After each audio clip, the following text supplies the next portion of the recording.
Hey, what's up guys? This is Daniel back from Bar Shield, back with another bar tip this week. This is episode 76. So this week we're going to be talking about another use for our Bar Shield formula here. Okay, so as you know, it is primarily used for protecting the knurling as far as preventing rust, as well as restoring the spin on the sleeves, so to lubricate the bushings and then the bearings. So another use, which we've kind of talked about before, like with pull-up bars and stuff, but this is another one I was actually thinking about that I didn't really realize at first. So with the GHDs, with this particular model where you have this mechanism here that slides on this track, this steel track right here. So it has a powder coat, and as you can see here, it has started to rub quite a bit. So it's creating a lot of friction, and now it's coming, or it's exposing some of the bare steel underneath, which obviously will expose it to rust and so forth. If you've ever used one of these before, chances are you've probably had some issues as far as sliding it forward and back with it sliding freely, so meaning it's getting stuck on these contact points, like so on top here, on the corners or the edges. So you kind of get this jerky motion despite you loosening the two bolts here. So what we're going to do here, I'm going to show you just like kind of what it looks like before. So you can kind of see I have to jiggle it back and forth, otherwise it's not going to move.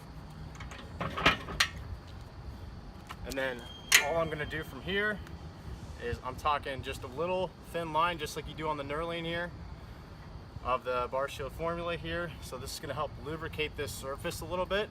So I just have my brush here, it's easy to work in. I'm going to make sure to get those contact points, especially on the top and the bottom, okay, wherever that steel track is hitting there. So in this instance, you do not have to wipe it down, okay, because obviously you're not going to be grabbing like you do on a barbell, so you want to be slippery and sliding everywhere. Okay, so again, wasn't a whole bunch, worked it in with the brush, and now I'm just going to show you what this looks like. So you can kind of see how it's sliding freely back and forth. Okay.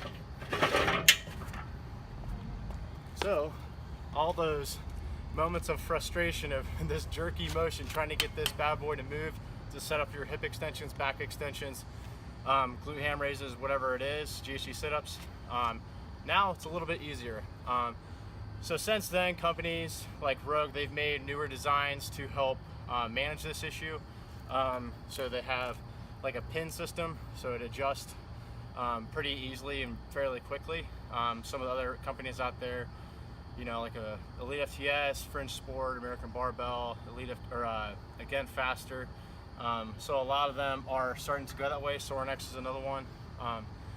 So if you have these GHDs or something similar to this mechanism that's going to slide on a steel or powder coated track, and it's not moving very freely, go ahead and grab a bottle of the Bar Shield, thin line, rub it in with the brush on those contact points, and you'll be good to go.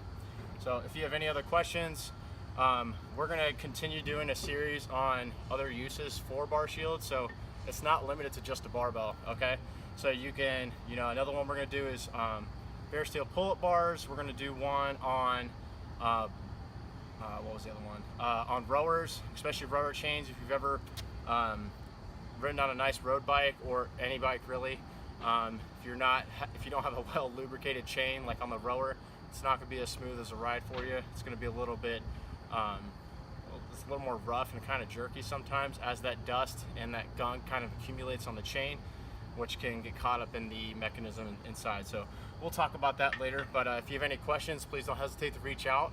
We'll see you next week.